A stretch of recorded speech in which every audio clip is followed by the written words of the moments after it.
Hello, I'm going to be doing a video on hair care for men.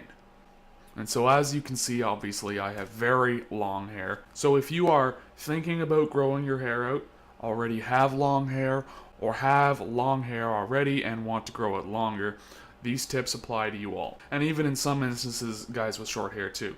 Alright, so number one, shampooing and not shampooing. What is the right thing to do? I have a couple shampoos here that I use, and I like them. They are called Jason. This one is the 84% aloe vera, and this one is Yoyoba or Jojoba, aka jujube fruit. And the jujube fruit is really good for getting the oil out, and the aloe vera is really good for keeping the moisture in but still getting the oil out of the hair. And what you need to look for in shampoos is, because many guys really don't know this, you can't just use your normal crap everyday Axe, Old Spice shampoo in your long hair. Okay, it's just going to look like a dry, wiry mop. Okay, and alright, so the ones I have here, no parabens, SLS free, and SLS basically is sodium lauryl sulfate. Another thing you want to watch out for is alcohol in the shampoos, because many have ethyl alcohol in them, so you want to just read the ingredients at the back as a number one or number two ingredient. This is actually a water-based shampoo, which is really helpful because the alcohol really just it weakens your hair, as you would expect, because alcohol is basically a solvent. Alright, so you want to shampoo not as much, not every day, definitely not every day. You can rinse your hair out every day if you want to, but it's really not necessary, and especially with long hair like this, it takes about 3 hours to dry. So you really don't want to be doing that. It's just a waste of time and a pain in the neck, literally, because it's so weighed down that it's so much weight on your neck. You can do the shampooing definitely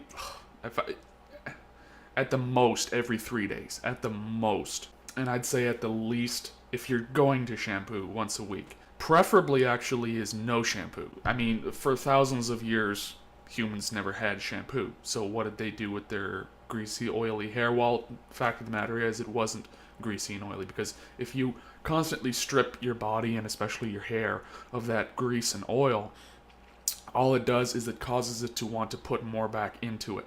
So it ramps up the production. And see, when you stop shampooing, when you cut it cold turkey, it's still in that production mode, and it's still in the inertia of creating all that oil. So you need to go through, if you don't want to shampoo, which is the best option and the healthiest option, you need to go through a period of having really greasy hair for a few weeks at the least, for a few months at the most. I'm still in that process, and I'm cutting it down to about once every 2 weeks.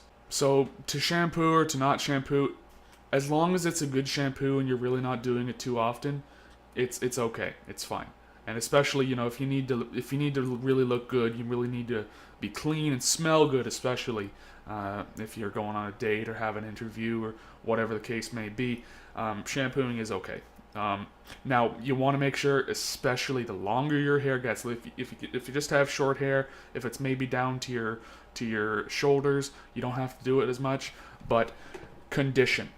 The conditioner is going to put oils that aren't greasy. It's just kind of, I don't know the proper term, but it moisturizes your hair and it protects your hair from the weather, and especially in the summertime getting too frizzy if you have straight hair. This isn't a tutorial or tips.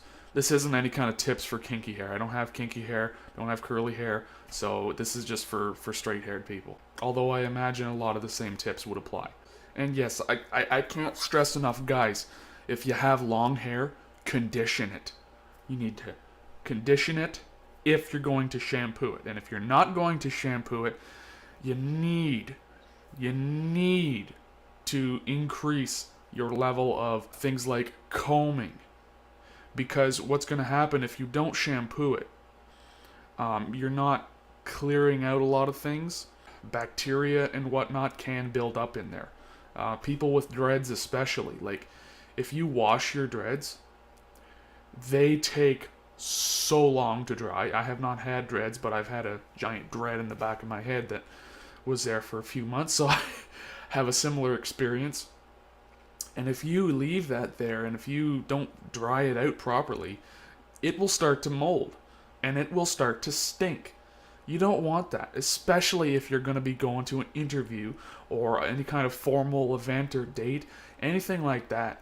It's just going to be so disgusting. You don't want that. So what you need to do, especially if you have, now this is mostly for if you're going to do the without shampoo and if you have straight hair, you need to comb. Okay, if you feel weird about having a pink comb for your long hair, you know, you're really not secure in your masculinity. That's all I can tell you. But listen, comb. Now, the way I comb is very mildly. See how I do that? I have my hand at one side and the comb, it's not cutting into it, it's brushing over it. Okay? This is important because if you're doing it this way, look, this is about as far as I can get. Okay? Now I haven't got the neatest hair, sure, but it's not dreadlocks anyway. And this is what's going to just kind of massage the knots and the kinks out of it. Okay? And if you keep doing that, eventually it will become fully combed without losing so much hair because you're just ripping it all out when you're cutting into it. I had a friend one time. She was a hairstylist. Took a comb to my hair, and I don't know how she was a hairstylist, but she started cutting into it, right? And first thing she would do is she would grab it like this. She'd take the comb and she'd just start ripping. And I'm like, get that comb out, you dirty, ugly witch, okay? And then of course she apologized, but no, like you can't do that. You can't just rip at it. All you're doing is just ripping it all out. I know so many people who only have, especially women, who only have hair like down to there, and that's as long as they can grow it. Well, let me tell you, it's probably because A, you comb it in the cutting motion, or brush it in the cutting motion, right? Or B, or probably both of them, you comb it or brush it when it's wet. Don't ever do that. Because when your hair is wet, it is heavier. So when you take a comb in there and you're pulling apart, it's just so much extra weight and strain and stress on your hair, and it causes it to break. And the worst part of it is you don't even hear it. You don't even hear it because it's muffled by the wetness. Alright, so dandruff. Dandruff becomes a problem when you have long hair because the dandruff will actually build up in the hair and you can see it, and especially a lot of cases with dandruff, your hair gets even more greasy with it. What I have to tell you is your stress level. Your stress level has a lot to do with the root cause is the stress. The symptom is actually dry skin. And one of the effects of the dry skin is the dandruff. Because when you get stressed out, your skin cells shrink up, tighten up, and that increases the space between each cell, and it basically evaporates all the moisture and lets loose all the moisture in between the cells. So you get very, very dry skin if you're stressed out, because your cells literally just tense up like they're stressed. And so what happens is, because of that, it releases a lot of oils, and these oils just come gushing out, and they kind of take all of the dead skin and just kind of globulate it and hold on to it and create kind of big patches of dry skin on your scalp especially. And this is also the cause of eczema, psoriasis, asthma, and many other autoimmune disorders is your level of stress. So for dandruff, reduce your stress, and otherwise it's really not that big of a deal, especially just keep your hair clean. I've also heard that it is because of some kind of fungus So in that case, I'm not sure. I'd go with, honestly, like a colloidal silver if it's any kind of bacterial or living organism that is causing you to have negative health effects. Alright, so drying your long hair. With long hair, it takes a long time to dry, most especially just because the moisture just gets caught up in between each strand of hair, and it's just the air doesn't get to it. So if you need to dry it out quick, you want to be doing your hair flips, you want to be, waving it back and forth, you want to be playing with it, but not necessarily playing with it. You want to be very, very, very, very careful with wet hair, because like I said, it can break a lot more easily. You can get like little stupid gloves that you can wipe your hair with, and it's just useless. It's really, really unnecessary vanity. So as you can see right here, you'll be doing this a lot. You'll be just kind of picking through your hair a lot, finding little kinks, finding little knots, undoing them. Now, watch as I do this. I just kind of hold the hair, find any lumps. If I find a lump, I break it apart. Don't break any hairs. I just pull it apart like that. Now you will often get little strands of hair, especially if you've just washed your hair. Don't worry, okay? You're not losing your hair. Listen, look at this. Look at this. That's disgusting, isn't it? That is utterly disgusting. And that is only after a week of not shampooing, because when you don't shampoo, the oils build up a little bit, and it causes any hair that has fallen out to stay in your clump of hair.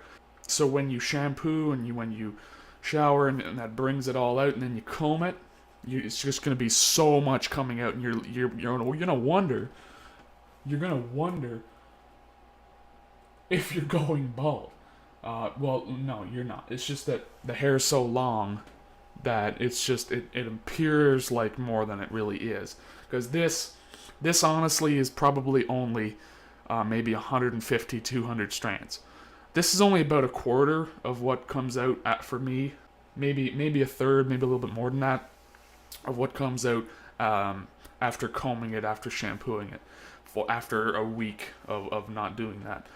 So it's really not that bad, actually. Alright, oiling.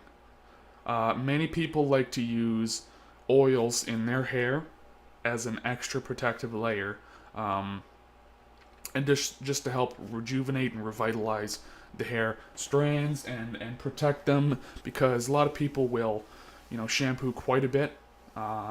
Women, there's some women that they really know their hair care and their hair looks amazing, and then there's some women that they just kind of have the long hair, but they don't really. It's not lustrous. It doesn't look good, but it's just kind of there. I mean, it doesn't look bad. They take care of it just enough. You don't want to be that person. You don't want to be like those people. You want to take care of your hair. For men with long hair, you really need to make sure that it's looking good. Otherwise, it's just gonna be people are gonna tell you to cut it off because it's an ugly mop. And you know what? Rightfully so. If you're gonna have something and not take care of it, what use is it to you? So you want to use. I use coconut oil. I think that's the best, most versatile oil for your hair. The only problem with it is getting it to melt on the top of your head and be able to go down through the hair. It does, but it takes a little bit of time. So, just put it on the top of your head, the warmth of your head melts it, and it goes down. So I use virgin cold pressed. I got this Costco. I don't know what brands you have available to you, but definitely, if you're going to put any kind of oil in your hair, make sure it's either coconut oil, olive oil, or something that is a quality oil, especially, and preferably not any kind of grain oil. I just think that it really should be some kind of fruit oil. Perhaps even animal oil. I'm not sure about that, though. Maybe fish oil, if you have that available to you. Whatever works for you, whatever makes your hair lustrous and shiny and healthy and strong and all that good stuff. A lot of people might ask, well, how do women see long hair on men? Well, let me tell you, they love it. They love it, especially the more beautiful women, because the more beautiful women, the really, the models and all that, get so many guys asking them out. And let me tell you, most of them are exactly the same. They have the short haircut, they have the jeans, they have the sneakers, and they have the t-shirt. Okay? It's just so drab. When they see a guy with long hair that's kept, that's got a good fashion sense, that takes care of himself, that looks healthy, his clothes are in good condition, and not only that, but are fit together well, and they don't look like, you don't look like some farmer just off of the field, It kind of wakes them up, and they jolt, and then they're like, oh wow, look at this guy, right? And as a matter of fact, I've actually had a model ask me out. So if that's any kind of incentive, So as a summary on the women thing, I'd say, at the most, they're gonna absolutely love it. And at the least, they're gonna not care. I've yet to meet a woman that doesn't like long hair on a guy. I mean, sure, if you ask them, in a kind of just interviewee way, they might say, oh, I don't like it, or oh, I don't know how I feel about it. Women don't know what they want, okay? If they meet a nice guy nice guy not as a kind of beta male guy, but as a alpha male that still has empathy and sympathy. If they meet that kind of guy with long hair, they're gonna look completely past it. It's all about confirmation bias. It's all about, well, if they agree with you, for who you are, they will look past, and if anything, find reasons to support what you do in other regards that they may not have agreed with before. And this ties in with the women thing too. Masculinity and long hair. Listen, if you're an insecure guy, don't get long hair. Don't. Because you're just going to be walking around the world thinking that you look like a girl, and you know what? People are going to see you like that. People are going to see you as a girl because you're going to act like a girl because you think you're like a girl, But if you're going to be like, no, I'm a freaking Viking. I am a Viking, right? People are going to see you like that. People aren't going to look at you as this little girl. They're going to see you as, well, he's got long hair, but no, he's still got a lot of masculine features. And there really is something to that, where how you act and how you feel influences the levels of testosterone you have, and then that, of course, influences your muscle mass, your tone of voice, your mindset, your ability to make decisions, all of these things. So when it comes down to it, like I said, if you're insecure, it's not going to work out for you, bud. It's just not going to work out for you. But if you're secure with yourself, by all means, have at her, because it's only going to make things better. Now, in other regards, for things like fighting, they say long hair, while the guy could pull it, or it could get caught, or this and that. And that's very, very true. There's a very good argument to be made for that. However, I will bring up, if you're a believer, and if you're not, even still, there's good examples of Spartans having long hair and fighting with long hair. It's just a matter of how you keep it. Okay, so if you pull it back, tie it up some way, it's going to be no big deal. And as in the case of Samson, he had 7 braids in his hair. I'm pretty sure the Bible regards him as not only the strongest man in Israel, but pretty much the guy who single-handedly defeated the most Philistines, all while having 7 braids in his hair, which gave him strength. Now, there's also a little bit of numerology to that. I won't get into it too much, but I'll just say 7 is the number for peace, and 6 is the number for war. Alright, so with that being said, have a nice day. Hope you learned something. And if you're going to make the decision to get long hair, you now know what to do with it. Have a great day.